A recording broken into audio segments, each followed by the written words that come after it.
right. Good evening, everyone, and welcome to Millstone Self-Reliance Group. I'm Blake, and this is Mark. Tonight, we're going to be chit-chatting about the second part of what we've been going over here recently, and that's going to be shoot, move, communicate, and medicate. I know Mark wants to kind of touch base on the League of Shadows a little bit, kind of as this has been what we've been going over here recently, is using that as the template for what to prepare for, what's potentially coming down the pipeline. So yeah, tonight we're going to kind of start going over that. Mark, do you want to talk about the League of Shadows a little bit? You know, I think all I'm really wanting to say is, and we've got a couple, kind of some social media we'll share here throughout the course of the night. As a matter of fact, maybe I'll just pop this up real quickly while we're talking here. Yeah. All right. So here we go.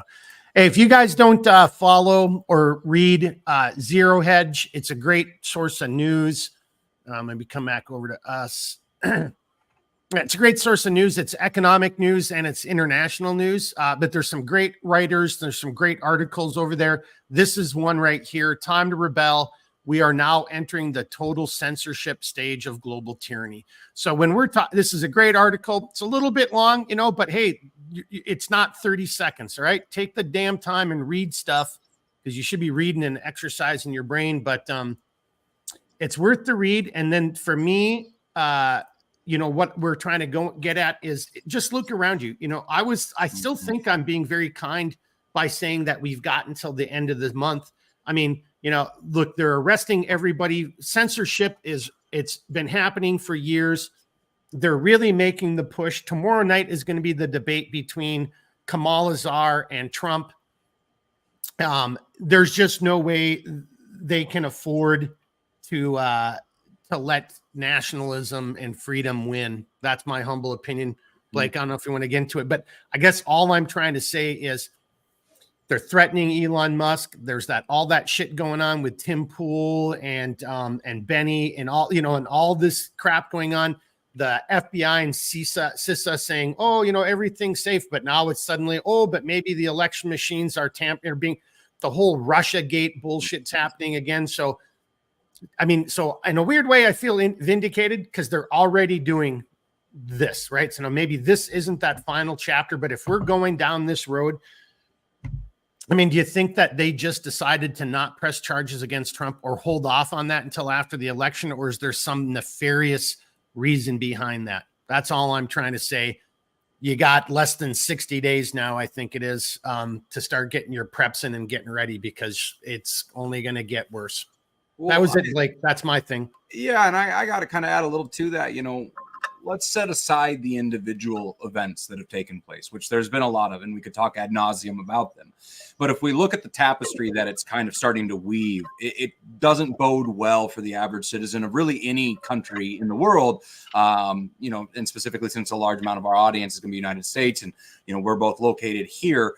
There's some very real concerns about the elections coming up as well. And I think at the very, very minimum, the elections are going to be a watershed moment inside of the United States, because it's a very distinct path one way or the other.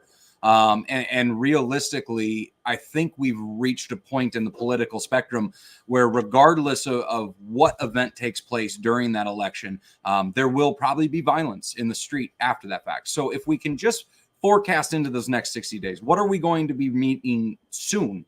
There are very, very real concerns. And again, like Mark said, get your 60-day preps on, your 90-day preps done, because, it's not necessarily that everything's tumbling down, but we're going down that path that has a tendency to, the further we get in there, the wagon wheels have been riding one single point and it's troughed and you can't get out of that path and you're locked into it and it gets muddier and crappier and harder to transit. And I think that's what we're seeing on a nation scale right now is the off ramps are kind of behind us. Maybe we can pull off and do a U-turn in a field somewhere, but we're kind of set to a path that's getting tough to follow right now. So. Well, or maybe it's not even a path that you can follow, and I saw something. So this isn't anything original. At the end of the day, this goes all the way back to, and I think this is C.S. Lewis. And Blake, I know you and I talked about this a long time ago because we both like his science fiction, but I'm pretty sure it was Lewis. And I just saw somebody else talking about this the other day. about his thing, like, if, during the height of the threat of the Cold War, it's like, hey, if it's going to happen, let it happen when I'm in the bar smoking a cigarette, hanging out, having a beer with my friends. Yeah, so shooting darts, breaking bread, being with the family. The point of what he was talking about is, where will the bomb find you? Will you be cowering in a corner, afraid when it's going to come, when it may never come? Or are you going to go about living your life to the best of your ability and just trying to do the best you can? And that was really the crux of what C.S. Lewis was trying to get across there. I believe it was in an excerpt in a letter that they referred to the dawn of the atomic era, I believe, if anyone wants to search that. So, well, and I just wanted to throw it out to kind of piggyback on what you were saying, Blake. It's like, hey, we're sitting here talking about this, and we're going to finish up, shoot, move, communicate, medicate. We'll finish that up here. However, I mean, this is real, but this isn't the skies falling, and you should, and look, there are a lot of people out there. I'm not black-pilled. I mean, there's plenty of times where I'll admit it, like, and Blake and I'll talk, and it's hard not to be black-pilled. But at the end of the day, it's faith, whatever your faith is. I mean, we're both Christians, whatever you are, I hope you have some faith in something, community, friendship, just enjoying a summer day. I mean, Blake, do I get a moment of personal privilege? Can I just say, please do. I mean, that's what this is about. It's community. So Blake knows this. He knows how much I work, and and he knows my margins and everything for Centerline. But I was over at a family property with my cousin's husband, so better call Paul, just cousin husband Paul, and I was there with my other cousin, and I was helping him with some handgun shooting and just knocking off some of the cobwebs. And at the end of the day, so, I already put in a 6-hour day, went over there, was trying to get some content, being around family. And then it was the end of the day, and Blake knows what I'm saying. And all I wanted to do was just hang out there and just enjoy the weather and the breeze. And so, back to that C.S. Lewis, we're not trying to do this. This isn't porn, fear porn or clickbait or any of that. These are very real conversations, and I really do think something is going to happen. It's already happening all around us. It's been happening for a while, would be my argument. But to the other point, to what Blake's kind of getting at, and I'll just bring it back over to you right there, Blake. But so unless you can, unless your hand's on the nuclear football, what the fuck are you going to do? Yeah. And that's the thing. It's, one of my favorite kind of little side notes here, but even the biggest brown bear sits on the top of the fjord and looks at the sunset. Like, even the baddest dude in the park, still has to enjoy the little things in the world. And, and that's really the crux of what C.S. Lewis was talking. So what we're trying to do here, and I know we've talked ad nauseum about it, is this is a community-based thing. We're wanting people to go, I don't need to necessarily rely on the government. I don't need to necessarily rely on any official structure. I can rely on the people that are around me, be it my family, my community, my neighbors, whatever that is. And it's in those moments when we build these things that we find true meaning and purpose in life. I mean, we are to go forth and multiply and have dominion over the earth. And not necessarily in the modern sense of dominion over the earth, where, it's a domain, it's a government entity. We have dominion over the earth as we're supposed to use it, harness it, populate it. We're supposed to enrich in it. I mean, this is really kind of the big key here. It's not to be focused on what's down the road that's bad, but to have a certain amount of perspective to that so that we can better prepare to protect those that we love and to pull together as a community. So I think it is imperative for us to talk about it, and to borrow a statement that Mark is very fond of. It's time to sit at the grown-ups table. These are some very serious conversations that imply some very dire circumstances, but they have to be had. If you don't want to be that ostrich with your head in the sand, not knowing what's coming to you, if there's going to be a lion coming down and breaking your neck and eating you and dragging you off into the woods, if you want to be aware of what's happening, you have to have your eyes on lookout. We talk about it a lot, Mark, but one of the biggest things to deter a predator, whether you're in nature, and if that nature is out in the bush or in the concrete jungle, is irrelevant to the point. Keep your head on a swivel. Keep looking around, making eye contact, figuring out what's going on around you, just situational awareness. And that's what we're trying to talk about here now, is a digital situational awareness. Be situationally aware on the global scale, on your domestic scale, and on your local scale, and figure out a way to interweave those into your daily life so that you and your family are better prepared. Yep. That's it right there. You nailed it. No. Yeah. Well, do we want to just kind of jump into the topics a bit tonight then? Why don't we just do one little piece of housekeeping? I know it might be a little bit premature on your side, but so again, boys and girls, today is Monday, the 9th of September. Also, don't forget that Wednesday is the anniversary of September 11th. So it's usually a day I don't talk to anybody. It's except I'm talking to close friends or something like that. But if you're a customer, I would hope that you take some day and reflect upon it because, well, I mean, do your own research. What the heck, here, I'm just going to put that aside. That wasn't the housekeeping. The housekeeping is, so I'm not going to I'll be out of pocket all of next week. Now, God bless everybody who keeps saying, oh, I hope you're enjoying your vacation. I'm not on vacation right now. I just had somebody do it this morning, Blake. I'm like, hey, well, oh, I'm sorry about that. I didn't mean to bother you on your vacation. I'm like, man, I'm working 6 days a week, 12-hour days. Like if this is a vacation. So, but I am going to be out of pocket. I've got a medical procedure. I got to get that taken care of so I can get this chassis back in the fight. Blake, do you know for a fact what you're going to do that following Monday on the 16th then, or is that still up in the air? So I have two tentatives, and I kind of give guys a little heads up. We're going to be bringing these guys on regardless. I'm hoping one of them is going to be able to commit. He just started a new job, so it's kind of dependent on his evening there. But I'm hoping to bring on a long-term trapper, a good personal friend of mine, to kind of teach some talk about some basic skills on sustenance trapping and survival trapping, and then see where that conversation kind of goes into the larger outdoors sort of, self-sufficiency. If that one doesn't happen, the other individual I'm hoping to bring on is a retiree of the Chicago ambulance service. I can't remember the exact name of the outfit he was working with, but he was an EMT for 25 years in Chicago and has since retired, knows quite a bit about medical wound treatment, and also is now a hobbyist agriculturist for botany and things that are going to be your other alternative medicines and things like that. So because we've been kind of focusing again on what can you do yourself at your home, these are some of the individuals that we're trying to bring in. So hopefully we'll get some of them in. I'll be able to firm that up here later this week, and then we'll let you guys know through a social media update. So and I really kind of, look, I want to be there for both of those guys. I mean, they're just both awesome conversations.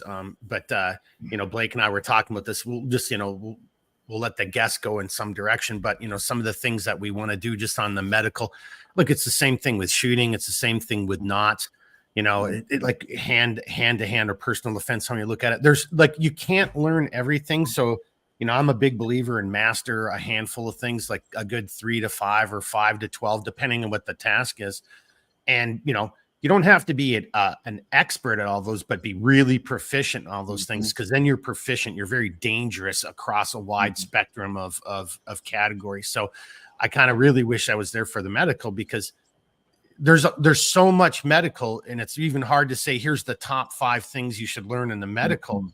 Because what does that even mean, right? Because everybody, and this will come up as we go over, to talk tonight, because it's shoot, move, communicate, medicate. Matter of fact, I'll just shut up right there, Blake, because we're going to be talking about medical anyway. Sure. But hey, I do hope, again, I kind of selfishly hope you have to go to plan C and I get to be here for when either of those guys come on, Well, luckily both of those guys are locals, and they're both guys that are really community developed.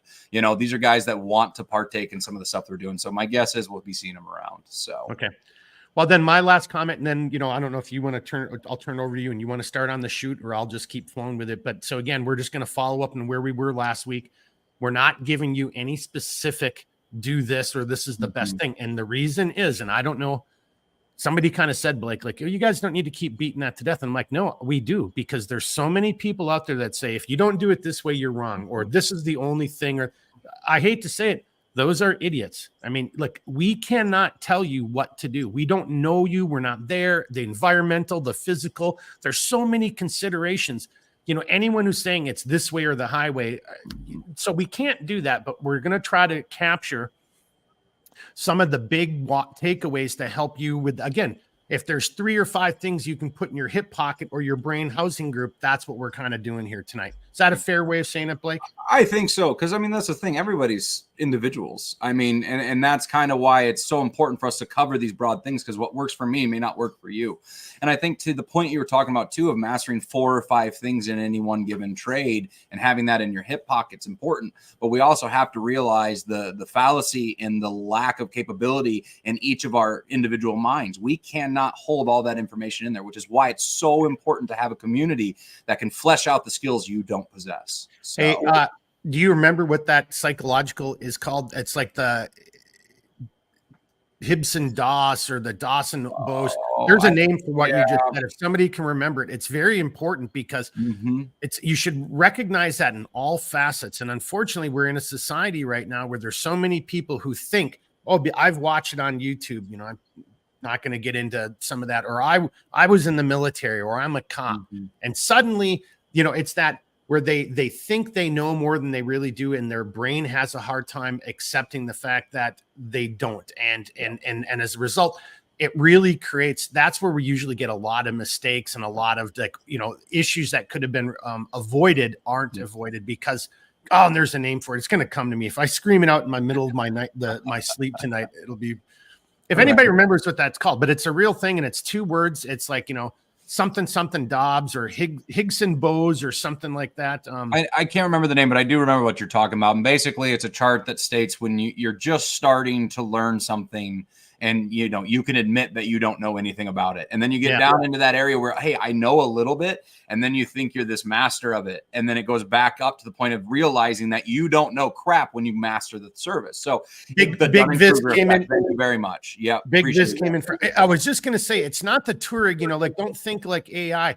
You know, thank you, Big Visk. Yep, right there. Yeah. Hey, Big Visk, you want to tell us how you remembered that? I thought you were a crayon eater. So that's but there it is right there. The Dunning. Oh no, that's Big Visk. I'm not calling him that. I think that's Big Visk calling me him chuckle. Yeah.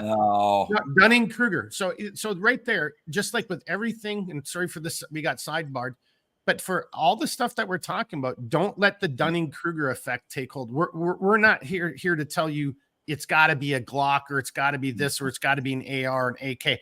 You're going to have to figure that stuff out and go through. What we are trying to provide you is some tools to help you better analyze and think about that, so you can go and look at it critically and put all the emotion aside.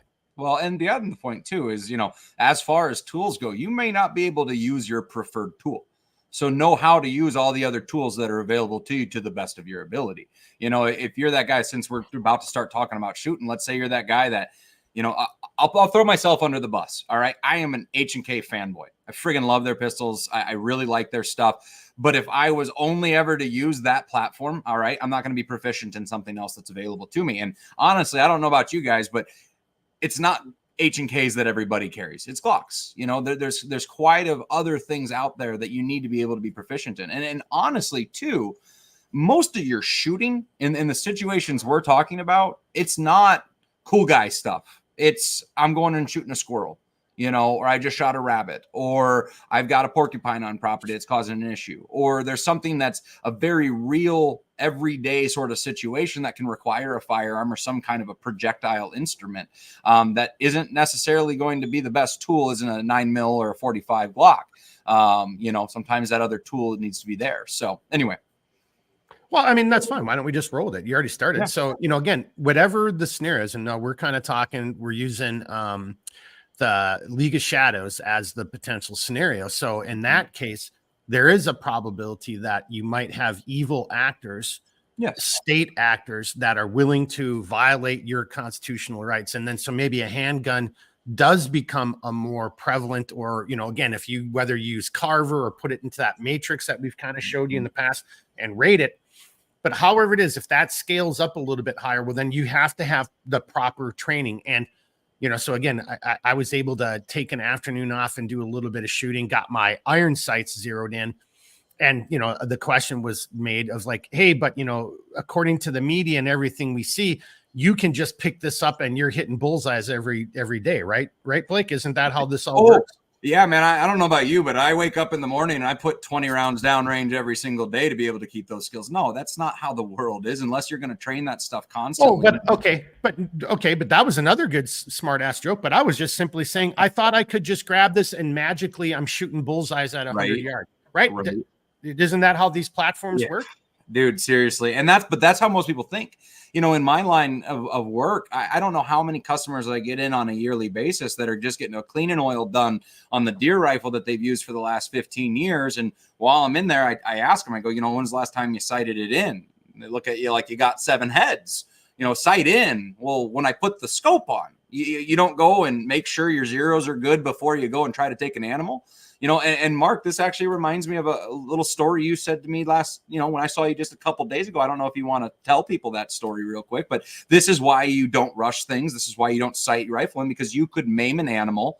And then now that animal, all right, thank God the forest is brutal, because that animal's still probably going to be food for something, but it's not food in your freezer. And you just dishonored that animal. You dishonored God. You dishonored nature by letting it run, you know? So it's important to know your platform in and out, how to maintain it, how to shoot it, how to set your zero, you know, how are you going to carry it? What's the weight of the platform? How much ammunition are you going to need to have with it? You know, there's a lot of different things that go along when we're talking about firearms that need to be accounted for. And also, are you in a dry environment where it's dusty? Well, then you better not use a lot of lubrication, almost dry. Are you in a cold environment where the lubrication you're using could potentially cause a jam in your firearm or a failure to actually strike the primer, where you actually end up either missing an animal or, God forbid, you weren't able to take the shot that saved your family's life because you weren't maintaining your firearm properly in those calm times. So there's so much more to think about when it comes to firearms than just,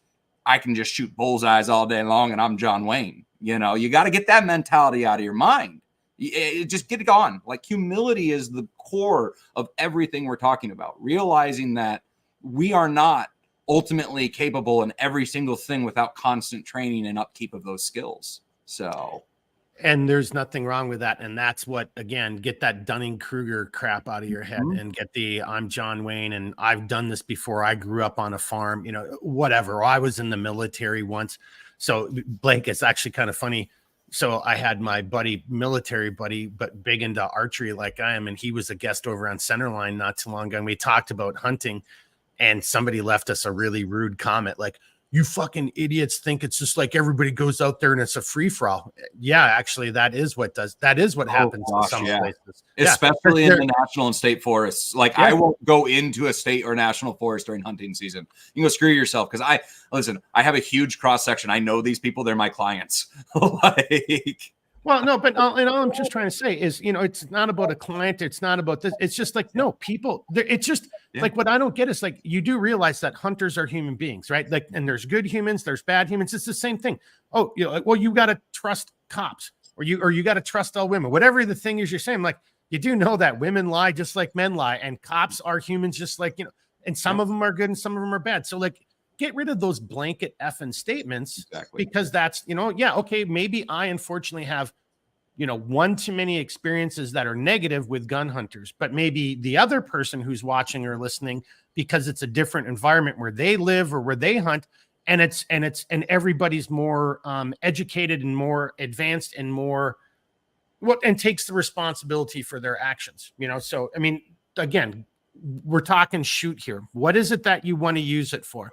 And as Blake kind of said, if food procurement is one of your main goals, now we're talking about the not zombie apocalypse, but the League of Shadows. Yeah. Well, under that type of scenario, if we lose, okay, well, are people going to start? Is there going to be gun confiscation? Is there going to be gun buyback? What guns how are you going to respond to that when somebody comes knocking on your door and says, hey, according to our records, you've got a bunch of this stuff and we want it, and, you know, we're taking it from you. Yeah. I'm not telling you what to do, but you might want to start thinking about that. And if the other side of that civil unrest, that League of Shadows, because this is what's obviously happened in Colorado, even though their governor says, oh, you guys are crazy. You know, here's like apartment complex is being taken over by criminal elements. Okay, what are you going to do when that's they're trying to stab in the hallway? Because there's already been stabbings. There's been, you know, violence. There's been beatings. There's no cops doing anything. So what are you going to do as that continues to increase or what's the word I'm looking for? I guess I'll just stick with increase, or maybe it increases in intensity as well. So it not only are the acts more frequent, but the intensity, it's a higher intensity. What are you going to do? What steps have you taken to prepare yourself right here and right now for something that could be coming to your doorstep within in under 60 days? Well, one of the things I'd like to touch on, so I've had a lot of new customers come in the last few years that are just getting into firearms for the first time. And it's because of the state of the world. I mean, if we're being honest, it's because they see what they're seeing. And they ask, what would you recommend? And over the years and the conversations I've had, I have an opinion on it. It's probably not the right opinion, but it is my opinion. And I think there are certain firearms that every American should own. It's about 4. Every American should have some form of a shotgun, preferably a semi-automatic, something that, or a pump, something you can use for both home defense and food procurement. Everybody needs to have a 22 long rifle. All right. An actual rifle, not just a 22 LR. Again, for game procurement, small issues on their property. Everybody should have a sidearm of some kind that fits their hand properly and shoots well for them. Whether that's a 22 up to a 45, I don't really care. Are you proficient with it? You need to have some kind of a sidearm. And whether that's semi-auto or wheel gun. Yeah, exactly. But some kind of a sidearm for protection purposes. And then, there's other purposes for them as well.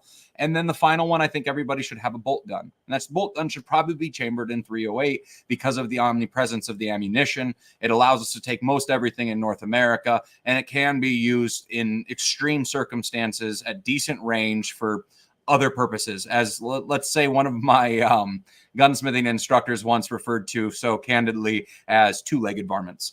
So it allows you basically to cover a large array of firearm capabilities with only 4 relatively affordable firearms. And inside of that, I'm going to take it one step further.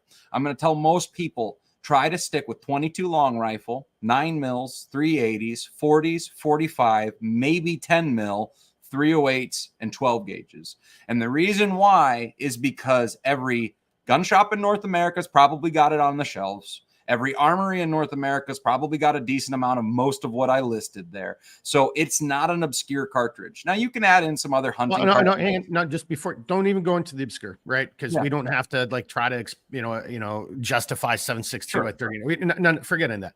But who else has those rounds? I didn't know you were going to go in this direction, but if we're going to go in, I'm just going to chime in and say, and where else are you going to find the majority of those rounds? Every law enforcement office, every military base, every police vehicle, every military vehicle, every station holding area and armory that's around the United States. Everybody is going to have some in their closet. Everyone's going to have some on a shelf sale in the gun shop. Like, this is literally, in North America, your most omnipresent cartridges you will be able to find anywhere. So if it does get bad enough where, holy crap, all right, Fallout just happened. You're probably going to be able to find some of that stuff. Good reference to Fallout, by the way. It wasn't bad. It's not bad. But but the other thing too is, another bad joke is, and all of those IRS officers, agents will have those rounds as well too, because that just makes sense that they would be armed to the teeth. But that's a great point. Didn't know we were going to go in that direction. But I think the bolt gun, and so again, I don't know who you are, and Blake's not making a blanket, you got to do this, but it's speaking his opinion and under an overarching umbrella that's pretty relevant. I personally would make an argument for and against. I could do it either way for the bolt gun. Because if you're going to have a bolt gun, do you need the 22 long rifle, the actual long rifle? Right. If you got that, then maybe, you want an AR platform, something chambered 5.56. But then again, I don't know you. I don't know if you're familiar with that. I don't know where you live. I don't know how, what is it that you're trying to accomplish? Remember, under these circumstances, where are we? Where do we want to go? What are the things that are going to prevent me from getting there? Right. And how am I going to overcome those obstacles? It's 4 platforms, but I love what Blake, you just said, because if you really break down, there's really only 5 platforms really that you're looking at chambered a certain way. I mean, that makes the most sense. And I would say I'd go back and forth between the bolt gun and like an AR platform. Yeah. And I forgot to mention 223, 556. I mean, you know, but if you cover those in North America, you cover everything for the most part. As you hear my son chiming in over there. So Mark, I'm gonna let you talk for a second, bud. Well, I think he was saying yes and no 762, 556 only, damn it. So no pinkos allowed. Yeah, but anyway, all we're trying to do, and then we'll move on past the shoot part here, is again, you've got to figure this out for you. Now, there are a handful of things, and just this isn't the purpose of the episode, but there are training tools that you can do. So I've showed this before. This is the SIRT pistol, right? It's not a real handgun, but this is a weighted magazine. So it's got the same feel. You can't rack the slide, but you can do trigger resets. It's got a couple different functions. It's a laser pistol. It's a great thing that you can sit and practice and just train with. So whatever you're going to use, and there are other platforms or other training devices that you can use in your AR. You're not really doing that with the 22 or the 410, but like I'm just doing right now, get out there and confirm your zeros. I don't know if you want to add to that, Blake, but like, if you've got a home defense shotgun, you should go out there and you should pattern some of your different shots loads that you're going to shoot, and figure out how it's working. Because again, if your home defense weapon, you do you, but my observation or my comment for what it's worth is if you live in an urban environment and, on the other side of this wall, which is just sheetrock, is the next person over and you're in here and you're using an AR for home defense. Oof. You might want to reconsider that. That's all I'm saying. So you do you, but you've got to sit and think that through a little bit. And then my other thing is you've got to train. And if you're going to rely on this, I mean, this is one of the more difficult weapon platforms to master. Grip is half the battle of accuracy. Mm-hmm. You got to get out there and train, plain and simple. And if you can find a way to reduce your round count, right? So you save a lot of money because rounds are expensive. That's why these type of training devices are actually worth it. And you can do the same type of thing for your AR. I've got some shotgun stuff that I use as well. So you can get training rounds for shotguns. But anyway, Blake, you want to add to that? Because I agree with you overall. You really should be looking at 4 or 5, whatever your pocketbook can afford. And then you don't have to be the master of everyone, but you better be proficient and know what the hell you're doing and not be the guy, like you said, is like, oh, hang on a second. I needed to confirm my zero. What are you talking about? I thought I just pointed and it worked, right? That's what the media tells me. I just pointed at somebody and it kills them. Yeah, exactly. Now you hit it big on the head too. SIRT pistols, those sorts of things are going to actually save you a tremendous amount of money in the long run. And they do develop legitimate skills. They pay off pretty quick if you're serious about it. The other thing I wanted to touch base on a little bit as well was to kind of talk about other platforms other than kinetic weapons like firearms and things like that. So, bows, crossbows. Let's say, for instance, you found yourself in a situation where you don't have access to anything that's modern made. Boy, I got a funny farm over here right now. I apologize about everything in the background. But anyway, let's say primitive weapons, atlatls. Slings, there are things that can be fashioned that quote unquote shoot a projectile that can take an animal out, and worst case scenario, if you had to, can defend your family with. Now, things got to get just, if I don't mind. Yeah.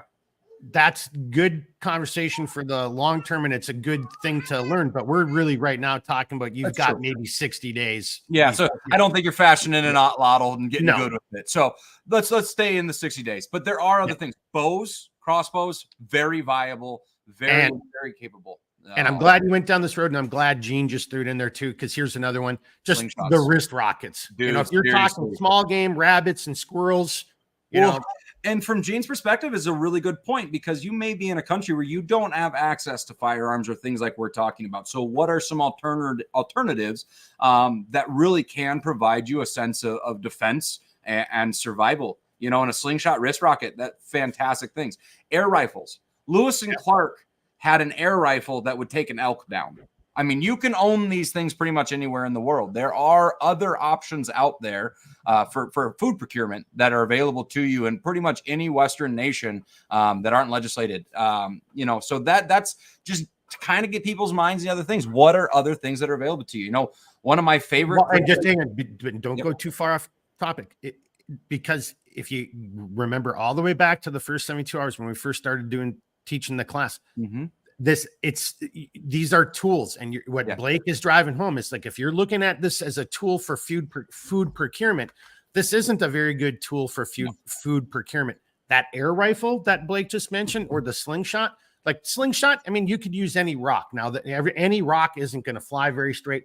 Maybe you're going out and buying BBs or whatever. Those are cheap and they fly straighter, but you've got to sit and put that time and practice with it, because again, food procurement, that air rifle, I'm a huge believer. I've got an air rifle somewhere right over the corner, and that's exactly what it's for. It's for shooting grouse and squirrels if I needed to for food procurement. It has nothing to do with personal defense or any of the other issues why shoot might be important to you. No.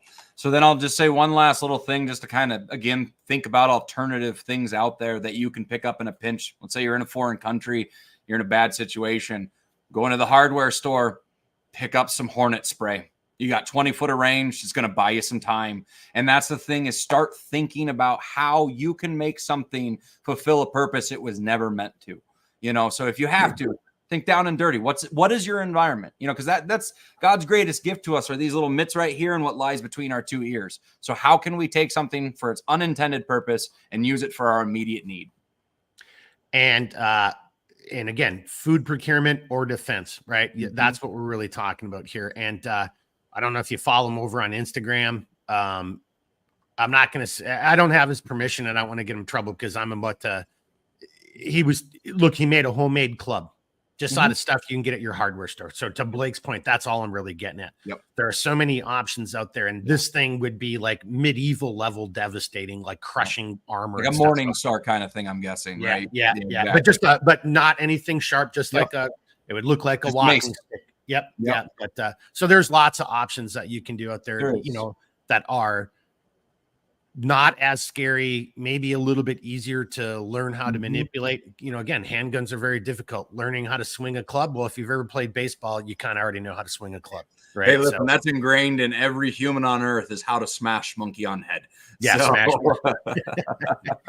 All right. I think move. Let's move on past shoot and let's go to move. There we go. Yeah. So movement is a huge thing. You know, let's take it at the most basic first, because I think this is something everyone needs to be concerned about is your body capable of movement? And being honest with yourself as to what level is your body capable of movement? Are you able to walk 10 miles in a stint, 20 miles in a stint? Can you only walk to the mailbox? And then working inside of what your limitations are and how are you going to manipulate your body over terrain is very, very important to think about. So one of my favorite, go ahead, Mark. This is what it all boils down to. Where are we now? Where do we want to be? How are we going to get there? What are the impediments to getting there? Right. And what Blake just said is one of them. But again, we're still doing the League of Shadows, right? You got 60 days to prep. What is it going to look like? Doesn't mean it's nuclear war after, you know, on the 5th of November. But it could be gas shortages. It could be electricity shut off and you can't charge your vehicle. If you have an electric vehicle, it could be you can't go fill that tank up with diesel or gasoline or whatever you require. And that's an important thing to consider about. So one of my favorite forms of transportation for this very thing is it's a bicycle. You power the bicycle. If you're capable of riding it, you can ride it great distances. You can even carry a large amount of supplies on you, including all the tools required to repair the very thing that you're on. So one of the things that I and me and Mark have talked a lot about this in the past, but is consider a bicycle as a primary mode of transportation if all of the power goes down, because long enough time, you can make it anywhere in this nation if you have to on these road systems, and you can do it relatively lightweight. So bikes are going to be really important to that. Other modes of transportation as well, are going to really be dictated on what's your local environment look like. Up here, there are so many lakes and so many people live on lakes. You may be able to move entirely on your boat, wind power, things of those nature. You might be somewhere down south where you have bayous to be able to transit and go through. Or you might be out in the middle of Colorado or New Mexico and it's a desert and you're stranded because the next town's 45 miles away and you don't have gasoline. And now you need to start considering how much water do I have to carry with me to walk out of this area? So movement is it's a huge topic, and there's so much to consider in it. It's a hard one to wrap your heads around. But I do think one of the best scenarios, one of the best problems to solve is a bicycle solves a lot of them. It really does. So. Well, I was also just thinking like wheelbarrow and, like a big, not a shopping cart, but they'd actually make like outdoor gardening carts. Yeah. That, with big off-road tires. I got one out by my garden right now, so if you've got to carry more stuff with you, or same thing as them, they make little trailers for bicycles. Yeah. And if you really want to get wackadoo with it, and I don't want to go too far off in the weeds, but you can combust wood gas. You can build vehicles that don't necessarily require petroleum. Or if you really want to do it, you can go around and start harvesting all of your local restaurants, use kitchen oil, make your own diesel. I mean, there are alternatives for fuel, but this is not something viable in the short term that we're talking about right now. I was just going to say that, but keeping it on the short term because, hey, which is my bicycle. Again, I keep coming back to it. Yeah. Well, and look, and I'm just going to throw it out there. Like, I could have had the surgery months ago had the VA not been the VA. So, again, all of these things are already happening, in my humble opinion. Like the government is already working against us, the people, right? But in this grander scheme of things, I'm at least happy that this is happening now. So I've got the opportunity to recover. So the chassis, so if shit does break bad, I've at least got some time to catch back up. Now I'm going to be in a really tough spot. I'm just throwing myself under the bus. Hip surgeries, back surgery, haven't been able to exercise in years. Am I going to be able to do 20 miles a day, walking? That's not going to happen right now. Well, I mean, I don't know. Maybe I could still, but not with 80 pounds on my back. So, bicycle. So what I'm just trying to say is think that through and be realistic with yourself and ask yourself, how are you going to do it? And then in our case, Blake, I mean, the temperatures are already down into the 50s, and it's going to get rough soon. Yeah, it's going to, yeah. So what are you doing then? Snowmobiles, a sled, a toboggan to pull things behind, snowshoes, cross-country skis, Yeah. So you got to start thinking about that right now, and horse and cart. But a horse takes food, and that's something you got to think about. And you also got to stable these things. You got to put them out to pasture. And one of the things I actually brought this up just because I wanted to talk a little bit about some written knowledge, because let's say power goes down, you don't have access to it. So do you have some written books? And some of my favorite is it's an Appalachian book from back in the day. Some of you might be familiar with. It's called the Foxfire Books. But the second one actually kind of comes up right now to what we're talking about. But on the front, it says ghost story, spring wild, plant food, spinning and weaving, midwifing, burial customs, corn shucking, wagon making, and more affairs of plain living. That's the second book in this series. It's a very interesting book, but you go in there and it's Appalachian styles of building wagons in a more modern era and how to be able to transport goods over the mountains in that period. So there are a lot of great resources out there. And with a little ingenuity, you can build these things. But again, in this time frame where we're looking at, say, 60 days, 70 days of preparation, trying to get your family ready to go, if it's still going to be a mechanized vehicle, one of my suggestions is if you can get something previous to electronic fuel injection and have, if you can, as much gas as you can on hand with some stable to treat it. If you can keep 60 to 100 gallons of gasoline on hand, you can keep that stable. All right. Well, when there is a supply run, you at least have some fuel. Now, it doesn't necessarily get you everywhere, but it's a little better if you have to go maybe to the other side of the county to go pick up a family member. Maybe there's an emergency. You at least have a stash of gasoline that's capable of running a vehicle that you have. So at the very least, have a little bit of preemptive stockpile done in anticipation. And then once you have that stockpile done, wonderful. Every 2 weeks, burn 10 gallons of it. Go refuel that 10 gallons and cycle through your stuff.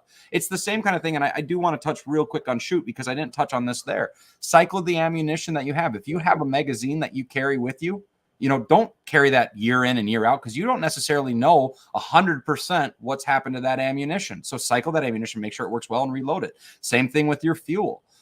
Go in, burn the fuel you have, but make sure it's always topped off. And we can look at this in all of our supplies, whether it's food, ammunition, fuel, doesn't matter. Try to cycle through what you have. So. No, I mean, that was, and just a great point on the whole vehicle and the food and the fuel. Well, but now bringing it back into the shoot and, and then also bringing it forward into the communication, if things become very violent and if individuals are out intentionally, conducting violent acts with the hope of whatever it is that their hope is, well, are you even going to be moving, right? So again, the first thing is, where are you now and where is it that you hope to be?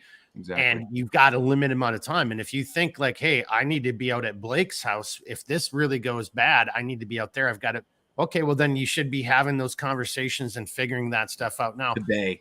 To include, if that means caches, that means route planning, that means a communications plan, primary, alternate, contingency, emergency. You know, you've heard me say it probably a million times. When I did this for real, I had PACE++. I didn't have 4 forms of communication. I had 6 forms of communication. So you're really going to have to start thinking right now, not to be the fear monger. Well, that was a beautiful segue, though. You had 6 forms of communication, because you know what? Sometimes crap happens, and those other 5 forms of communication might go down. Well, and in what we're talking about tonight, communication, that dictates movement. That might dictate shoot. That might dictate medicate. You know, so communication, having good, solid lines of communication with people is incredibly important. Now, one of the nice parts is, in the modern day and age, is we have access to a plethora of forms of communication. I mean, look at what we're doing right now. We're speaking to you over the internet live all around the country, all around the globe, and it's happening instantaneous. But once that goes down, if it goes down, what are you going to do? You know, there's communication over internet. You can set and intranet, for that matter, where if you wanted to, you can actually go and set up multiple relay points, say maybe along your local community, where somebody on the other side of the town can talk to you in your house, and it's done through an intranet. You can set up things like ham radio stations. You can set up, again, these are things that take large amounts of time. So what is your immediate communication plan now if something happened in the next 30 to 60 days? Well, that communication plan could potentially, or communication could happen today, where you sit down with your kids around the table, you're breaking bread with them, and you go, okay, little Tommy's out at college. All right, well, if X, Y, or Z happens, how do you get back? Where do we meet up? Where are points where we have things for you? You know, you can go pretty crazy with it, but you need to start having that communication now. So, and Mark, this is really your wheelhouse, man. You know commo way better than I do, so I'm going to kind of let you talk here a little bit. So I'm just going to tie commo and movement into like probably like some of the most difficult things that you're going to have to face here, you know, because if it really is League of Shadows and if stuff gets shut down, or again, well, are you bugging in? Are you bugging out? But you really need to have thought this plan through, because you're going to be looking for tripwires, and you needed, like, once those tripwires, and Blake and I have actually done this and talked about this many times over our lives, you know, knowing each other, where, hey, you know, and if it gets to this, and if that happens, and if you don't hear from me in 24 hours, then assume I'm doing this, right? You know, so you've got to have that, even those, you know, non-verbal communications and those plans thought out, at least discussed. We didn't have anything like, here's your planning book, but we had talked about it and rehearsed this. And so we kind of had a general idea of like what would happen should something horrible along these lines take place. You've got to start thinking that through now, because you might want to not wait. You know, you've heard me say it. The worst time to prepare for a crisis is when you're in the middle of one. You're kind of already in the middle of one right now. So it's not a very good time to plan. But waiting for somebody to say that you don't have freedom of speech or the Constitution is a threat, and if you voted for these guys, you're going to go to, you know, waiting for that to happen is probably not a good time to start your planning phase, right? So you got to start doing that now, and communicating and moving are going to be key. And again, I don't know who you are, so I'm not going to try to give you too many. We can just kind of keep it in a left and right limit. But if your communications more often than not rely upon some type of battery, so make sure you have batteries. Make sure you're keeping those batteries charged up. If they are, you know, if it's an electrical charge battery as opposed to a hard battery like a AA or a AAA, then you've got to make sure that you've got power banks or solar power to make sure that you can constantly charge up that form of communication. Blake isn't wrong. Ham radio can send and receive emails. So there's, but you know, are you going to get a ham radio license and learn all this in the next 60 days? I'd be amazed if you could. Well, you could, but I'm like, that's something I'm behind the power curve on, and I need to have that happen come next year for sure. So, you know, again, I hope I'm wrong and everybody gets to give me a hard time. And, you know, but I'm definitely going to get that ham radio license and have that capability. So communication is huge. And, you know, and moving can be a form of communication. Like, like I can go 5 miles to an intersection in my local community, set in a post with a board on it, and then leave notes, and I could even work that out. And then, so once a week, people gather at that to share stories, to trade, to tell, to share information. Maybe you're going down there every 2 days to post something. Have you seen this? Have you seen that? Anybody got that? There's all kinds of forms of communication, again, verbal and otherwise. Exactly. I was just going to say that. Yeah, exactly. Signal mirrors, signal flares, fire, smoke, whistles. Yep. So, I mean, go back and see our previous video on this, or even go all the way back into Centerline Systems years ago, where I actually did emergency signaling, and I did a 3-video series on that and showing you, we had the drone up and the whole 9 yards. But you got to get that communication down, and moving is going to be a huge part of that communication. You might have all the ham radio stuff in the world, but if you don't get the proper elevation, because you are shooting line of sight or whatever it is you're in, you got to get your antenna up higher, because you're running a longer antenna, whatever that case may be. That's going to require physical capabilities, right? You have to have the ability to move and do all that stuff as well. So batteries, though, and that's my final kind of comment there on commo. Everybody takes, just like, oh, it's a handgun. I just point it and pull the trigger and the person dies. I don't have to train with it. There's no other, that long gun does it all by itself. The bullets always replace themselves. It's not like I need, more magazines. It's the same thing with your radios, man. Get on top of that and start thinking about what you're doing. Even if it's your battery, for your laptop, and you've got your little power bank, you got to keep that stuff, topped off, and get yourself into a nice little rotation. Practice doing commo, practice even just text messaging, or whatever you want to do in your group, in your family, whatever you're trying to do. But now is the time to really, if you don't have a plan, you better come up with one.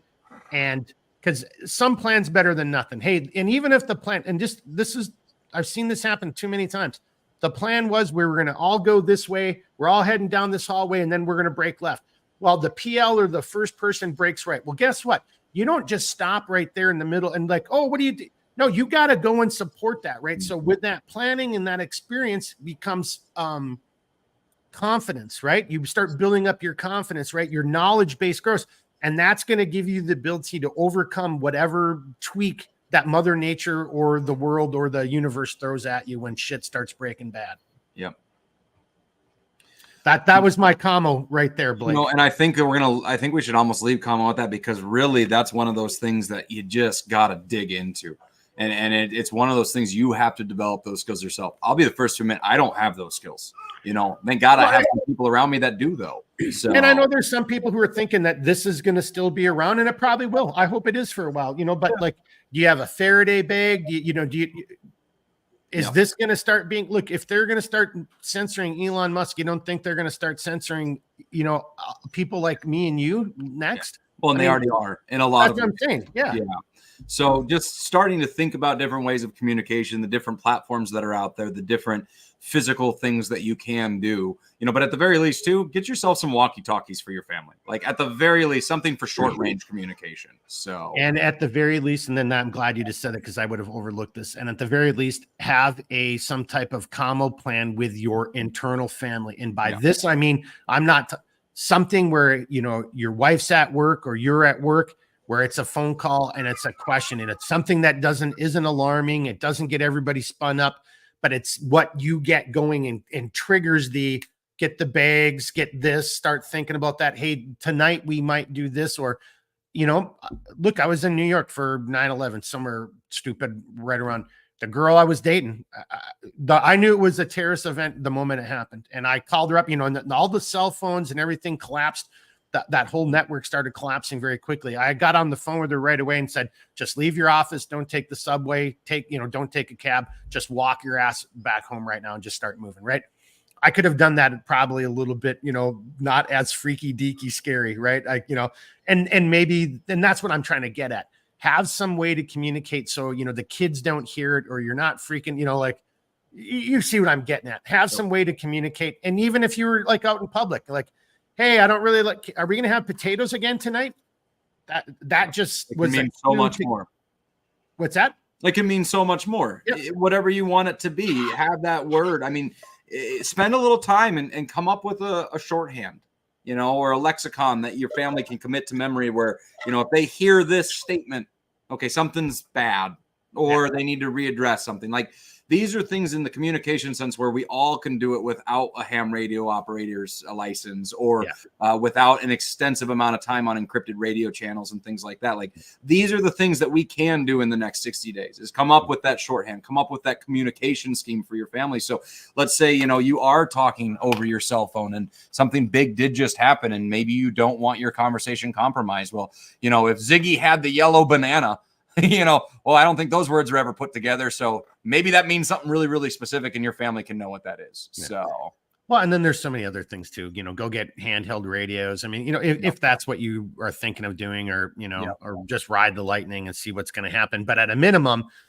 commo plans are just even this, communicating with those people that you love and care about, who are part of your community, and at least communicating, what are we going to do if this, whatever this thing is, what are we going to do if that, and you should be doing it even if I'm wrong. It should just use this then as nothing more as a good opportunity to practice and get that rehearsal in. None of the skills we are talking about are a bad thing to develop at the end of the day. And that's an important thing. Like, okay, great. You spend a little more time learning how to communicate with your family. You spend a little time figuring out how to stretch your food a little further. You spend a little time in the forest, taking a game and being part of the world. All right. What's wrong with any of that? It's all great stuff. It's what we're supposed to do as people. It just so happens that it also serves the purpose of better preparing your family. And that's, if we look at the ancestors and we look at who came before us and how civilization was developed, it was because these were very real, everyday parts of their life that they took quite seriously. And the reason that they were able to either potentially put up with the famine or the pestilence or the barbarians at the gate was because they had preparations done. So last comment on that. Again, we're kind of repeating and redoing the class itself, but don't forget communication, hearing another human voice. It's huge to your psyche. It's the thing that could very well keep you going. Yep.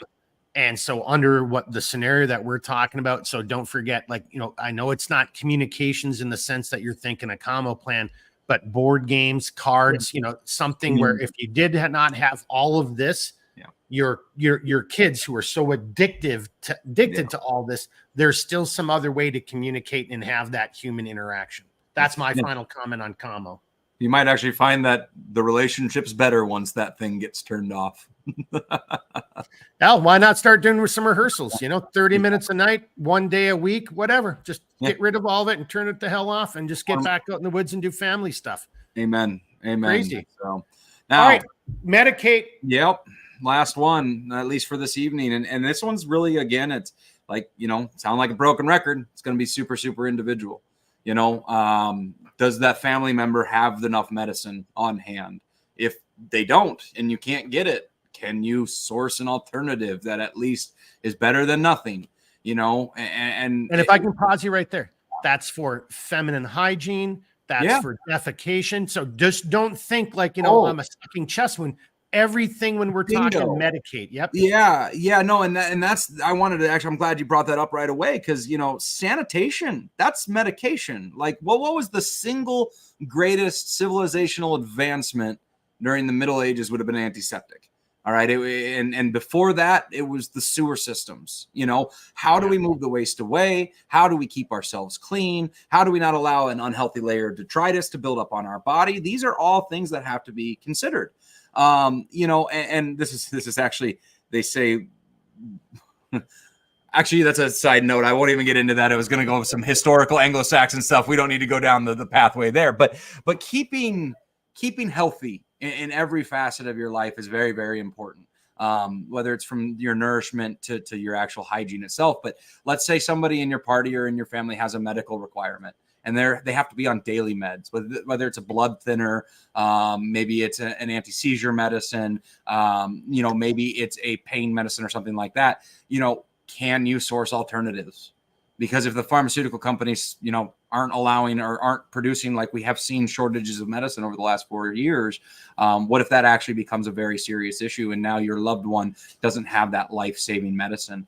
Can it be synthesized? Do you even know how to? Do you know anyone that can synthesize it? Is there an alternative in the natural environment? Is there a root or a crop or something along those lines that you can grow?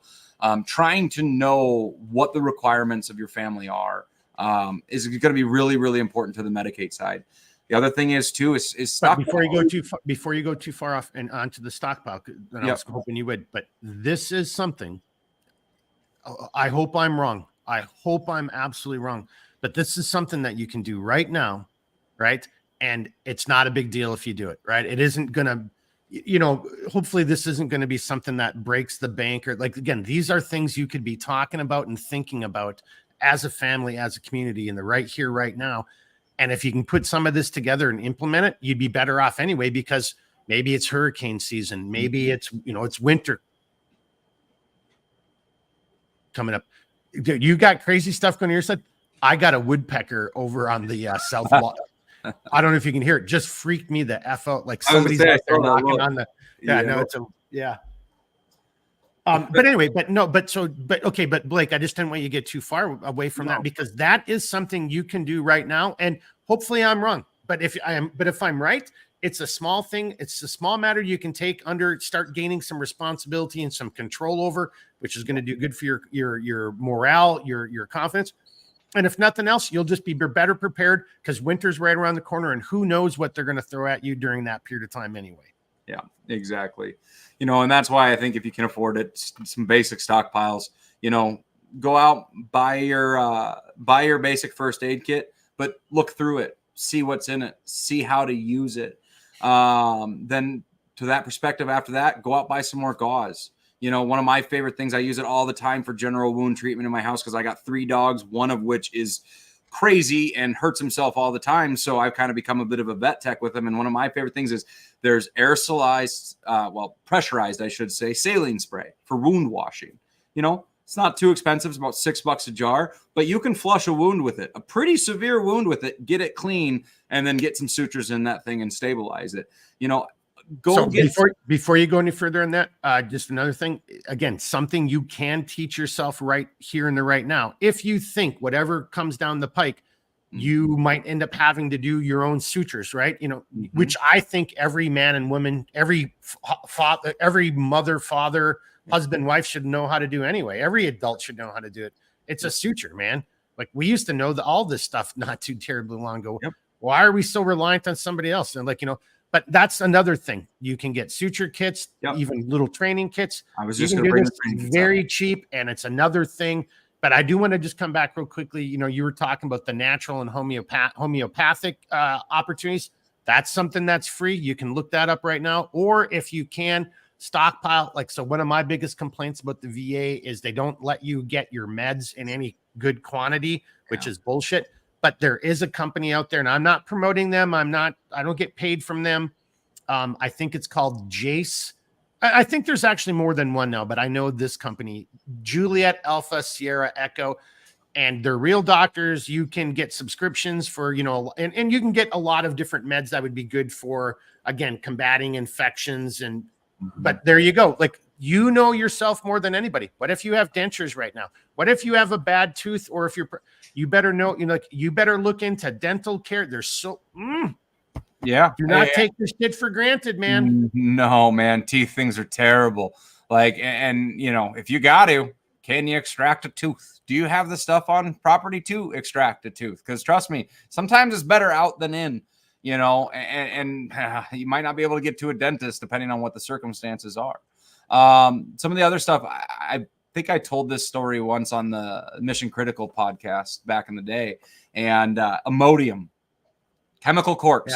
Yeah. Like, I cannot stress the importance of having something that can block your system up if you are having diarrhea. And I know that doesn't sound pleasant to talk about, but you want to talk about one of the number one killers is when you lose fluid, because you can't keep anything in you anymore.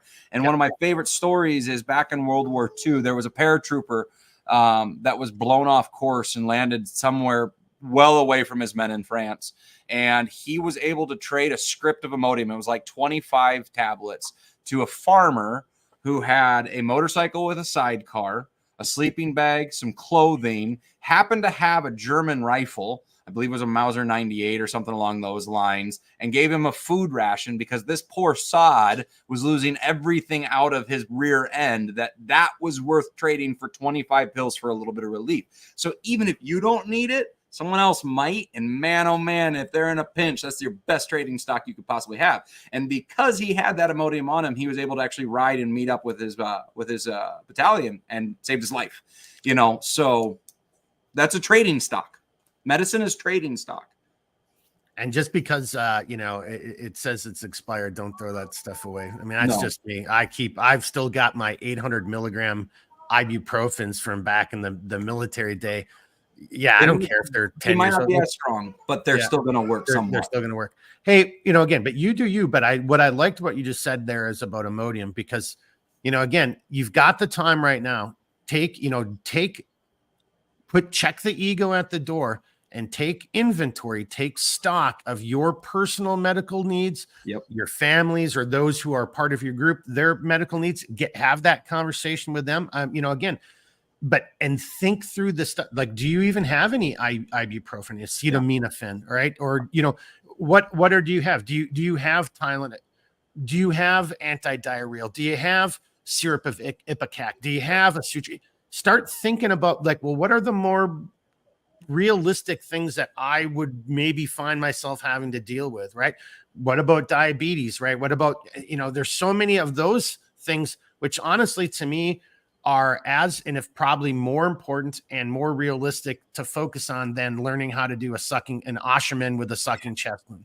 Yep. That's a skill you should learn. You need to know how to do that. If you're in that type of environment where there's, an exchange of gunfire, a two-way range, however you want to say that. And if somebody is injured, okay, that is awesome, right? And it's a skill that you might need to know, especially under the League of Shadows scenario that we're talking about. Okay, but where does it go after that? And I hate to sound callous here. So you've just done the Asherman, you've saved that person sucking chest wound. What's your next plan of action? What is the next recourse that you have to take care of this casualty? So if you're going to go down that road, then you need to think that through all the way, right? Debreeding, long-term care, how you're going to replace that. Or, you got only a limited amount of time. Maybe you just want to focus on the other things. And if you have to do an emergency appendicitis, well, you're just going to figure that out on the go, because what the F are you, because again, one of my favorite lines, remember this lieutenant just getting what if to death by, and it's, well, what if this, what if this, what if this? And this is, it's kind of a snake eater thing. I'm like, well, what if frogs had guns? People are like, what? Well, snakes wouldn't fuck with them. I mean, you could what if it to death, right? What if frogs had guns? But that reminds me of one of my favorite old sayings from this old timer that was he was one of my grandpas. But the same thing, I used to ask, what if all the time as a kid. And finally, one time he looks at me and he goes, Blake, what if bullfrogs had wings and we hunted them with shotguns? So it's basically the same statement you had, but it is. You can't, you can what if yourself into a corner. Yeah. What if the bomb falls? Okay. Or do I want to be playing darts with my friends and having a pint at the pub? That's really the thing is it's paralytic.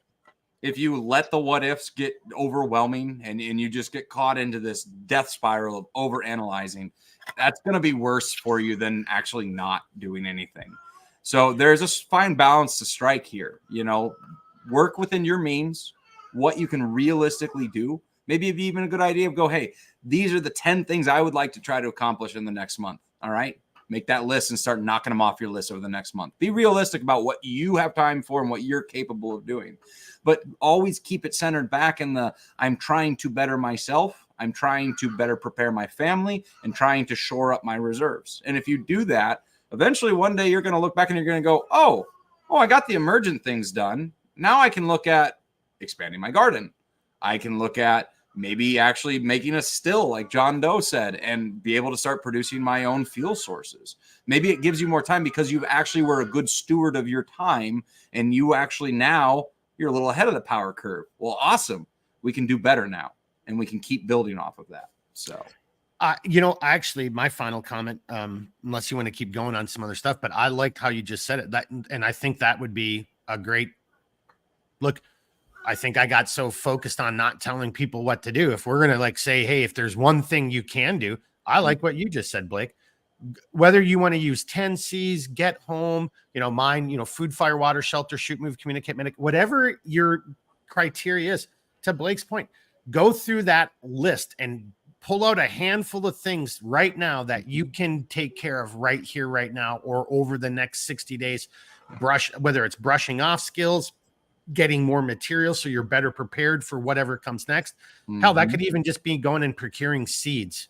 You're like, okay, there's no way I'm going to get a garden. I'm going to get a garden in right now, but I might be better prepared for if I have to do what were they called World War II, the victory garden. Maybe next year I have to do a victory garden. So, and there might not be seeds or whatever your thing is. Start thinking about it right now. Make that list, put 3 to 5 things in each category. Cause all of those are issues you can tackle in the right here, right now. I like it. Well, and I don't know if we really need to say much more. We're kind of at the time we like to end at, and that's kind of a really good point. I mean, if there was one thing I think we could leave you with today is start knocking things off your list. Listen, I'm a new father. You can hear him over there chattering up a storm right now. If I didn't have a little bit of a list and I just tried to get some stuff done, nothing would ever happen. So it's working within your constraints, working within being very realistic to yourself and what you're capable of doing and just trying to do better. And I mean, realistically, that's the slow march of civilization, isn't it? I mean, that's how we now are sitting in front of the computers talking to people all around the world in real time, is because for eons, everybody did just the best they could and got a little bit better and tried to make something a little more proficient. And because of that, now we have these complex systems that to the detriment are kind of falling apart because we don't necessarily have the complex people to be able to maintain them anymore. But we do have access to these tools, and, you can leverage them to great effect, but you can also do everything without them and you can still move forward. So reading, getting that book and reading on how to making shelter, instead of watching TV, read for 30 minutes when you're walking down your hallway or going to your bathroom, do some mountain climbers or, get down and do 10 push-ups. Man, there's no excuse. There's always a way to get one more little repetition. You're getting up in the morning. Just sit there and pretend you're drawn from holster, establishing grip and presenting. Just even doing that. Now put a weight inside your hand and do that. Yep. Even just 5 to 10 of those things, whatever it is. I mean, I love what Blake just said. Make your list, figure out where you're weak and where you need improvements or where you need to brush up on, and maybe make that your focus. Blake, so here's my question back to you. Is it worth bringing on a whole new skill right now? If we're talking League of Shadows, right? Or is it maybe staying focused and then finding the other guy who's got more experience in that thing and bringing that person, guy or gal, into the mix? I think that's probably going to be the more realistic take right now is, refining what you're good at and finding the other people that you might be able to trust that can help augment your skills. I think that's an immediate stopgap, but that doesn't mean don't develop new skills. Well, right? And I don't mean it that way, but I mean, don't try to learn how to fly a plane in the next 60 days. I mean, I mean, if you got time and you need, if you got all that time and money, right? I suppose, but yeah, for sure. But no, be realistic with yourself. That's why I say set goals. I do this in my own real life is you can always find, listen, let's put it this way. You can't find infinite time, but you can always find a little bit more time somewhere in your schedule to be able to get something done. And if you're really serious about this, you really want to give yourself the best footing possible for whatever may come, whether it's the League of Shadows, whether it's a bio event, whether it's an EMP, whatever, we can bring up a million different things that could potentially happen. But as long as you're honing those skills, you're going to be in general better prepared for all of those potential outcomes. So I do think it's just being realistic with yourself, see where your weak points are now, where you can improve. And maybe start planning on those next skills. And then once you can be focused to actually devote time to those skills, then maybe that's time to jump into it. They say, what is it? It takes 20,000 hours to become basically perfect in any one skill, but that's bull crap. It's like 10 hours to become proficient, 20,000 hours to master. So if you got those 10 hours to spend on that skill where it's literally those 10 hours devoted, focused, you're going to be able to pick it up. But again, you have to be the good steward of your time. Only you know your own schedule. So, and you know your own strengths and weaknesses. And for somebody, it might be 10. For somebody else, it might be 15. And for some gifted person, it's 5. Right? Yeah. It's going to be a little different. Yep. Hey, and on that note, before we kind of track it. I'm going to put a couple links into after we're done with tonight's video. I'll go back in and I'll put a couple links in there. So I just want to show real quickly what I'm going to do. So again, here's the Zero Hedge article. If you don't read Zero Hedge, I would strongly, again, there's all kinds of great, it's an economics, it's a international finance, but they've got great articles in there on other stuff. So that's one thing I would recommend people check out. And then my other one and thank you. I don't even know who you are. So this is kind of a Centerline Systems thing, but it's kind of funny. I get people who send me text messages and it's just a phone number. They don't say who they are. And it's like, I don't know who this is, but anyway, so they don't say, but somebody just did this, sent me this in a text message. And, look, I'm kind of smiling saying it because I also am very, acutely aware of identity theft. And I don't know if that's, spam. So I don't want to go and just click on a link, right, that somebody's texting me. Right? That's just kind of scary, not a good thing. But I went and found what this person sent me, and I'm going to share this, and I'll put this link in here. This is actually a screw tube video, and it's about a new trauma gel, right? So here you can see the title right there.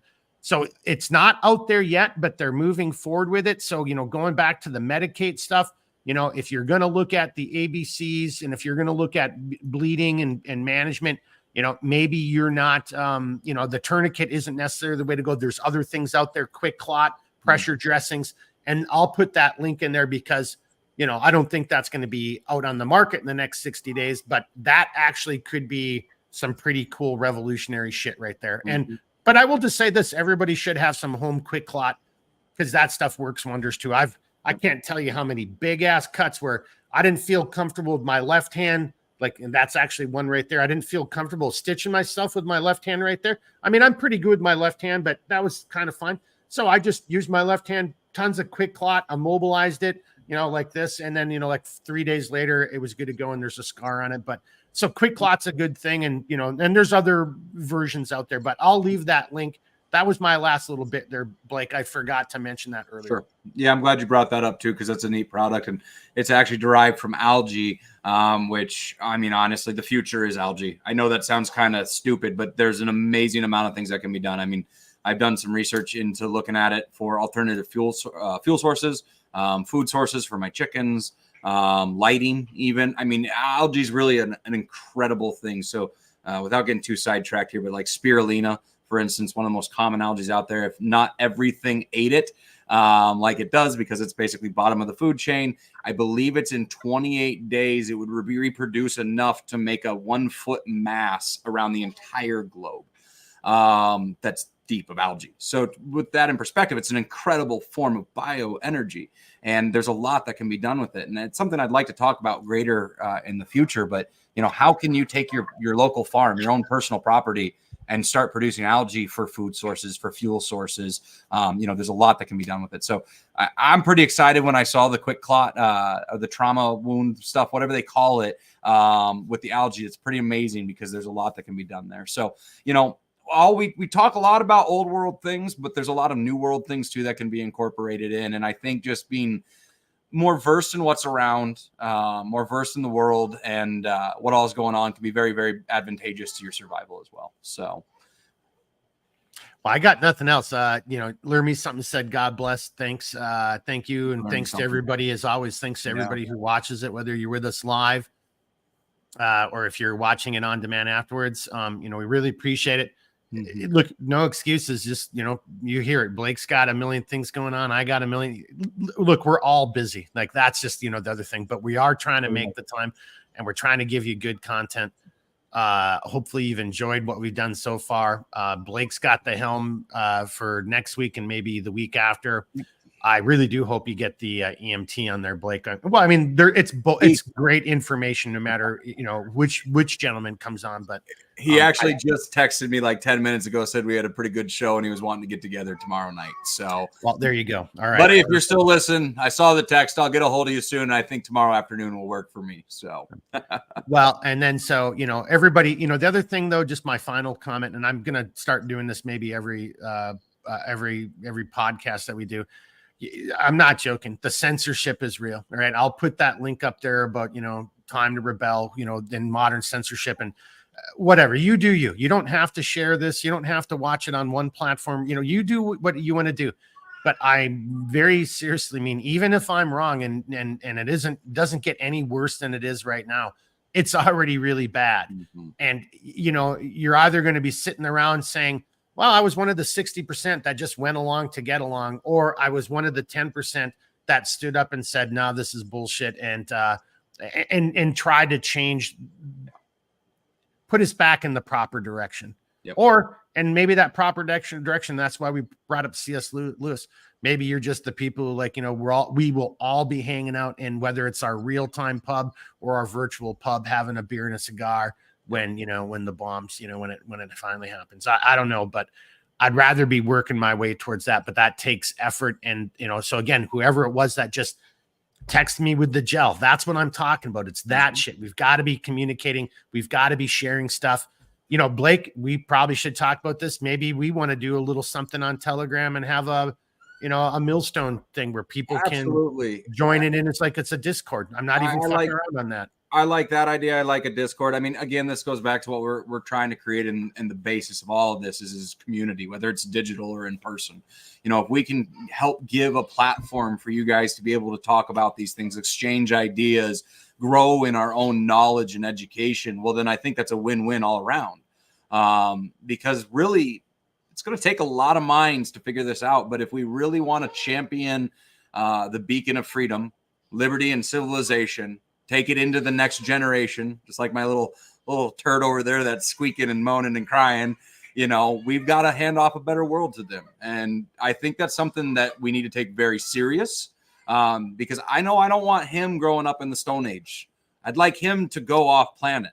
Yeah, I'd like to continue seeing humanity spread to a further point, to grow and to develop and to just continue on the path that we're on. And right now we got a lot of powers that be that really don't want that to happen. So, I mean, if you want to buck that system, if you want to try to make a better future for our children and tomorrow's citizens, well, then it's time to step up to the plate. Rock and roll. I got nothing else. We went a little bit long. Take us out, brother. Godspeed, everyone. As always, we love having you here. We love the feedback. Please share it far and wide if it's something you believe in. Try to bring more people to the cause, whether it's digitally here or whether it's in your own communities. Let's try to keep the torch of civilization moving forward. So with that, Godspeed. Love all y'all, and we'll see you guys on, let's see, that will be September 16th at 5 o'clock in the afternoon. You'll just be seeing my ugly mug, though. You don't get to see the pretty one. So it's that 1700 Central time. Yes. Everybody. Central time. Central. Yep. Every 17. Hey, do you want to go ahead and, because you need to do this as well, do you want to end everything? And yeah, I'll go ahead and end her here now. So thanks everyone again for showing up, and we'll see you next week. So have a good night. See everybody. Thanks for joining in tonight. Woo!